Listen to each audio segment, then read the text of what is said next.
How could it have been avoided if she was racist?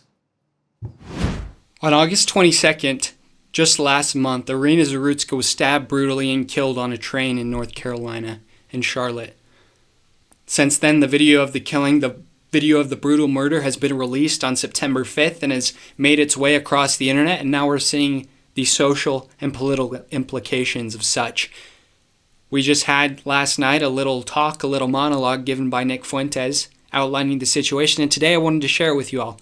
I think it's a pretty good it's a little sociological dissertation on the subject, and I think it could add some valuable insight to the discussion going on online and provide some context that may be lacking in the situation.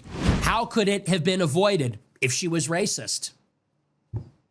We were led to believe that any level of prejudice, any level of pattern recognition is the highest evil. Not just evil, but the highest evil. Oh, you're racist? I can't even be in the same room with you.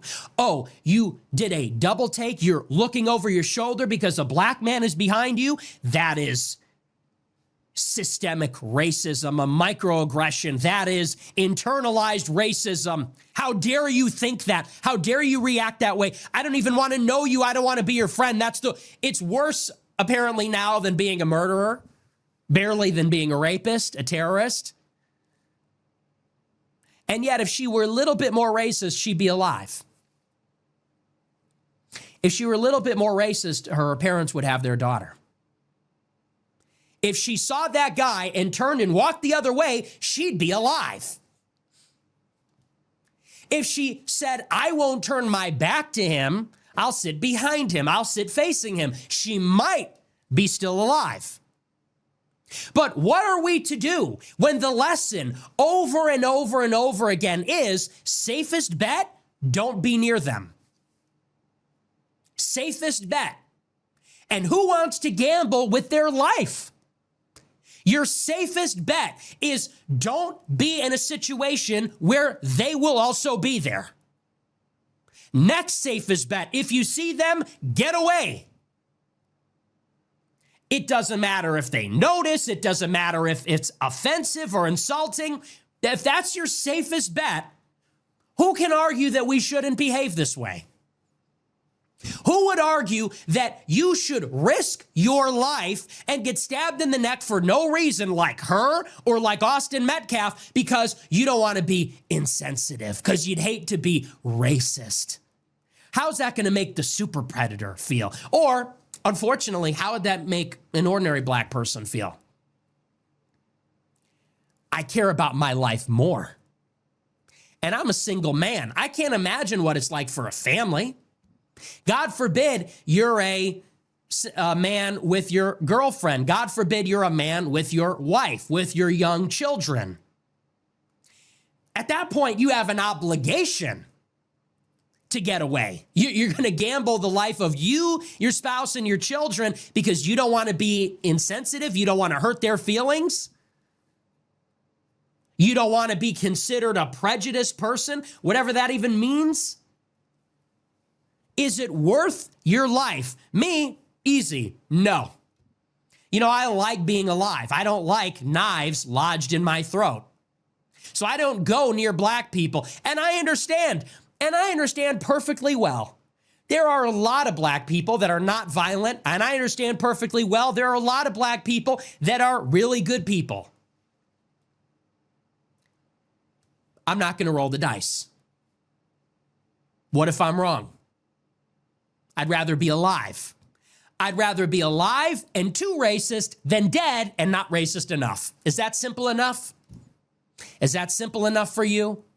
So if you haven't seen my videos, I made 2 previous videos on the subject outlining the complete context, what we know about DeCarlos Brown Jr., what we know about Iryna Zarutska and her family, and all the other goings on regarding the situation with the other people on the train.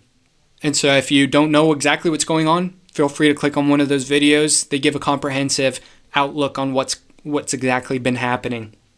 Anyway, from this Fuentes clip, I only have more questions than I do answers, really. And these questions are deep questions regarding the structure of our society as a whole.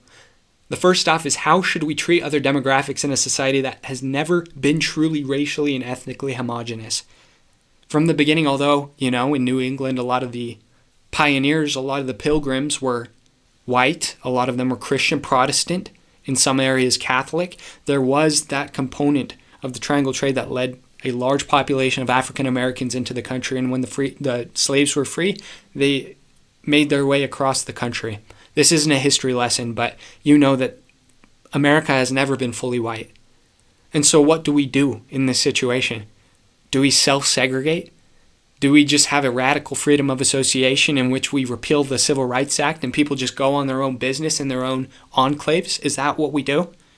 How do we solve this situation?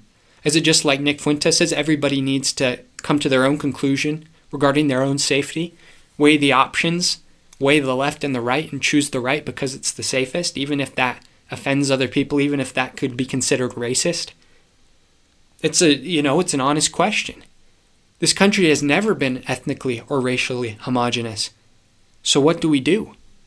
Multiculturalism obviously isn't working. It's requiring the full propaganda arm of the media apparatus and the government to try to shove it down the mouths of the populace that it is. And it's definitely not. And what we see from this is white people are starting to wake up to this. Black people have woken up to this decades ago. Another question I have is, how do you reconcile the Christian principles of forgiveness and charity with this sentiment?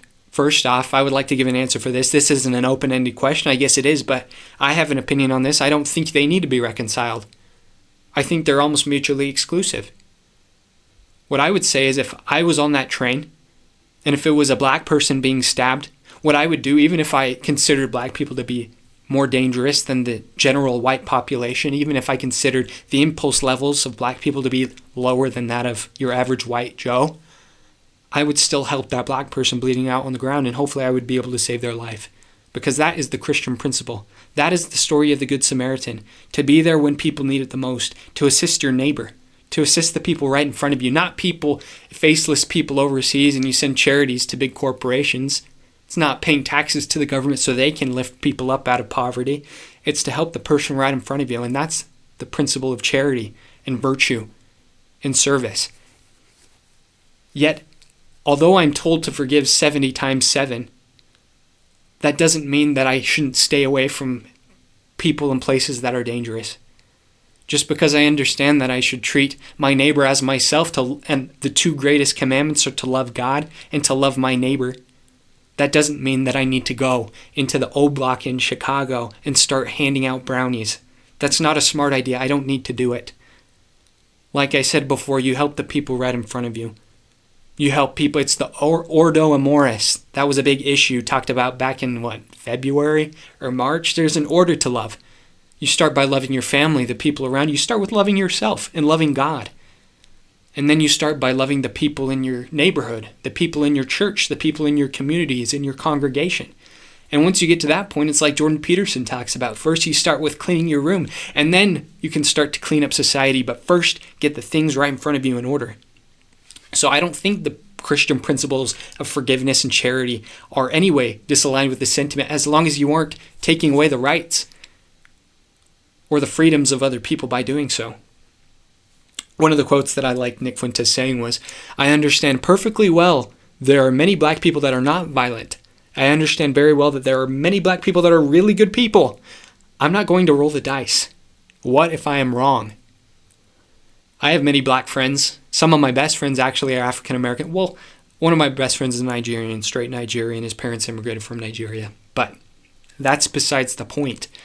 There are many people out there that are good. We're talking about population averages. This is a nuanced conversation, so don't take things out of context.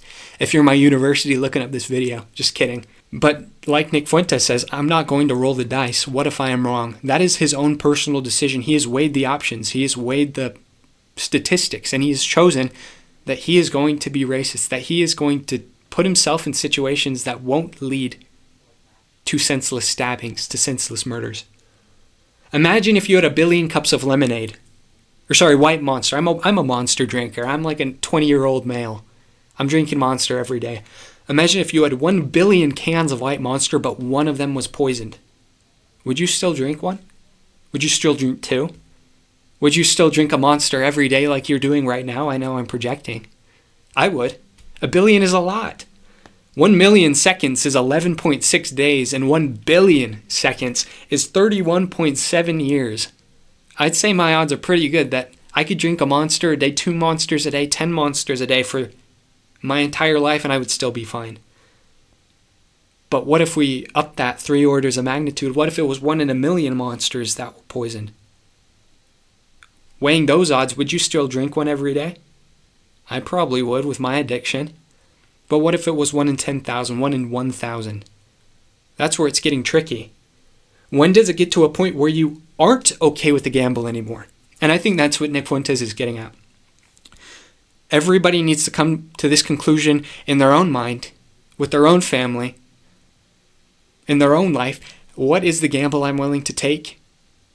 And when am I going to start to realize that I need to stick up for myself? And so anyway, if you enjoyed the video, leave a like, subscribe, comment your thoughts. I will be uploading more clips of Fuentes, I am sure. So if you want to see more of him, subscribe. If you hate my voice, let me know in the comments. Say, hey, I just want to see the Fuentes clip. It won't hurt my feelings. Sorry. Anyway, this is a horrible situation. I hope we can learn from this at least. And I will see you all in the next time.